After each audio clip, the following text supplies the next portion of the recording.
வணக்கம் சொந்தங்களே, அண்டேஸ் கிச்சன் இருந்து உங்கள் அம்மா சசிரேகா சுந்தர். இன்றைக்கி நம்ம கிச்சனில் பார்த்தீங்கன்னாக்கா சம்பா ரவை வச்சு தான் நான் கிச்சடி செஞ்சு காட்ட போகிறேன். அதுக்கு என்னென்ன பொருள் வச்சுருக்கேன்னு பார்க்கலாம் வாங்க. சம்பா ரவை 400 கிராம் அளவுக்கு எடுத்து வச்சுருக்கிறேன். மீடியம் சைஸ் பெரிய வெங்காயம் பார்த்தீங்கன்னா 2 எடுத்து கட் பண்ணி வச்சுருக்கேன். மீடியம் சைஸ் தக்காளி 1 கட் பண்ணி வச்சுருக்கேன். ஒரு 7-8 பூண்டு பல் தோல் நீக்கி அதை கட் பண்ணி வச்சுருக்கேன். பச்சை மிளகா ஒரு 4, கொஞ்சமாக கருவேப்பிலை, கொஞ்சமாக கொத்தமல்லி எடுத்து வச்சுருக்கேன். இஞ்சி பூண்டு பேஸ்ட்டு கொஞ்சம் வச்சுருக்கேன். முந்திரி பருப்பு தாளிக்கிறது கொஞ்சம் எடுத்து வச்சுருக்கேன். பிரியாணி இலை கொஞ்சம் நல்லா வாசனையாக இருக்குன்றதுக்கோசரம் காஞ்ச மிளகா கொஞ்சம் எடுத்து வச்சுருக்கேன். 1/2 டீஸ்பூன் வெள்ளை உளுந்து, 1/2 டீஸ்பூன் கடுகு, 1/2 டீஸ்பூன் சோம்பு, ஒரு ஸ்டார் பூவு, பட்டை 1, 2 லவங்கம், ஒரு ஏலக்காய், இதெல்லாம் தாளிக்கிறதுக்கு. அப்புறம் எண்ணெய், நெய், தேவையான அளவுக்கு உப்பு. மொத்த பொருள் இதான். எப்படி செய்து பார்க்கலாம் வாங்க. அடுப்பை வச்சாச்சு. அது மேலே நம்ம பாத்திரம் வச்சுட்டோம்.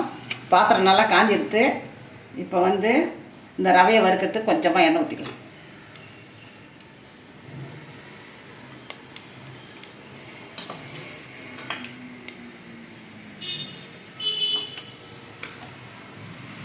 எண்ணெய் காஞ்சி எடுத்து ரவையை இதில் சேர்த்துக்கலாம். சம்பா ரவையை இதில் சேர்த்துக்கலாம்.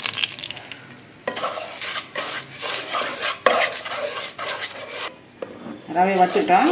வேறு ஒரு பாத்திரத்துக்கு இதை மாற்றிக்கலாம். கை பொறுக்கிற சூடு வர வரைக்கும் நல்லா வறுத்து எடுத்தாச்சு இந்த ரவையை. இப்போ நம்ம தாளிப்புக்கு எண்ணெய் சேர்த்துக்குவோம். கிச்சடிக்கு பார்த்திங்கன்னா எண்ணெய் கொஞ்சம் தாராளமாக இருந்தால் தான் டேஸ்ட் நல்லாயிருக்கும். நான் பார்த்தீங்கன்னா ஒரு 3 டேபிள் ஸ்பூன் அளவுக்கு எண்ணெய் சேர்த்தேன்னா 1 டேபிள் ஸ்பூன் அளவுக்கு நெய் சேர்க்க போகிறேன்.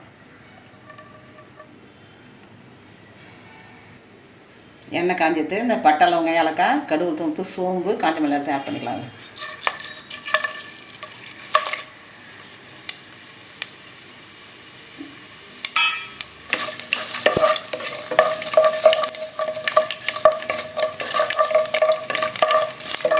கடுகு அப்படியே பொரியும் போதே இந்த முந்திரி பருப்பு, பிரிஞ்சி எல்லாம் எல்லாத்தையும் சேர்த்துலாம்.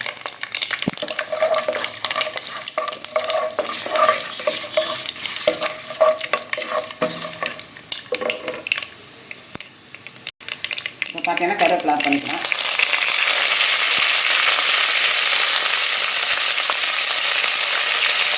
பச்சை மிளகாய் எல்லாம் ஆட் பண்ணிக்கலாம்.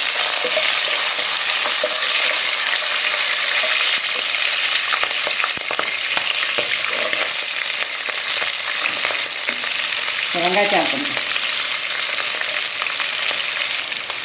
இப்போ பூண்டை ஆட் பண்ணிக்கலாம்.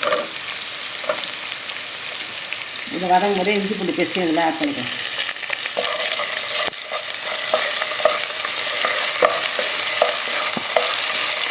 சாதாரண ரவையில் செய்யும்போது பார்த்தீங்கன்னாக்கா நம்ம கொஞ்சமாக மஞ்சள் தூள் சேர்த்துக்கலாம். இது சம்பா ரவைன்ற போட்டு இதுக்கு நம்ம கலர் எதுவும் சேர்க்க தேவை, மஞ்சள் தூள்லாம் தேவையில்லை. இது கூட பார்த்தீங்கன்னா தக்காளி ஆட் பண்ணிக்கலாம்.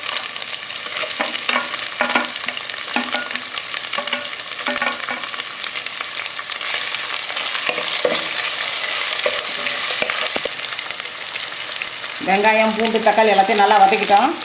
இது பார்த்தீங்கன்னா உப்புமா செய்கிற மாதிரி தான் 1க்கு 2 தண்ணி ஊற்றணும். நம்ம 2 டம்ளர் அளவுக்கு சம்பா ரவை எடுத்து வச்சுருக்கோம். அதுக்கு பார்த்தீங்கன்னா உப்புமா வந்தால் 4 டம்ளர் தண்ணி ஊற்றணும். இது கொஞ்சம் கூடுதலாக ஊற்றலாம். 5 டம்ளர் தண்ணி நான் ஊற்றுறேன்.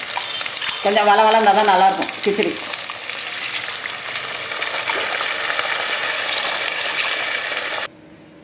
இது தேவையான அளவுக்கு கல் உப்பு பார்த்தீங்கன்னா ஆட் பண்ணிக்கலாம்.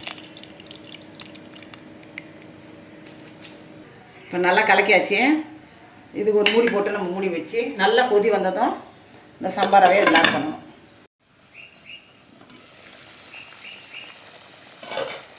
நல்லா கொதி வந்துடுது.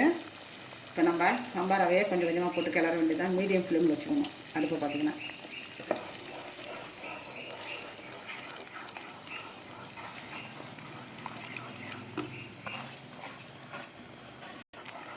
மறுபடியும் நம்ம மூடி போட்டு ஒரு 5 நிமிஷம் வச்சு திறந்து பார்க்கலாம்.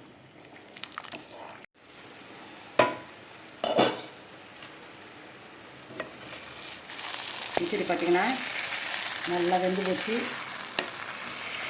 சூப்பராக பார்த்திங்கன்னா வள நல்லா இருக்கும். இப்படி தான் இருக்கணும். உப்புமான போது அது பொல இருக்கணும். பார்த்திங்கன்னா கிச்சடி என்பது வள இருக்கும்.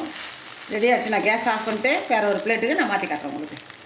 சம்பா ரவை கிச்சடி கிண்டிட்டோம். அதுக்கு மேட்சாக பார்த்தீங்கன்னா ஒரு சட்னி அரைச்சிக்கலாம்.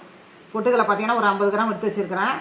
தேங்காய் வந்து ஒரு மூடியில் பாதி, கொஞ்சமாக கல் உப்பு, ஒரு 6 சின்ன காஞ்ச மிளகா, அதனால் ஒரு 6-7 மிளகா போட்டுக்கிறேன். சின்ன வெங்காயம் பார்த்தீங்கன்னா ஒரு 2 பூண்டு பல். இதை வச்சு நான் அரைச்சி எடுத்து வந்து தாளிச்சு எடுத்து வந்து காட்டுறேன் உங்களுக்கு. சட்னி ரெடி பண்ணியாச்சு. மிக்சியில் போட்டு அரைச்சி அது கடுகு உளுத்தம்பருப்பு, கருவேப்பிலை, 2 காஞ்ச மிளகா போட்டு தாளித்து வச்சுட்டேன். நம்ம அன்னைஸ் கிச்சனில் பார்த்தீங்கன்னாக்கா இன்றைக்கி சம்பார் ரவை வச்சு கிச்சடி பண்ணிட்டேன்.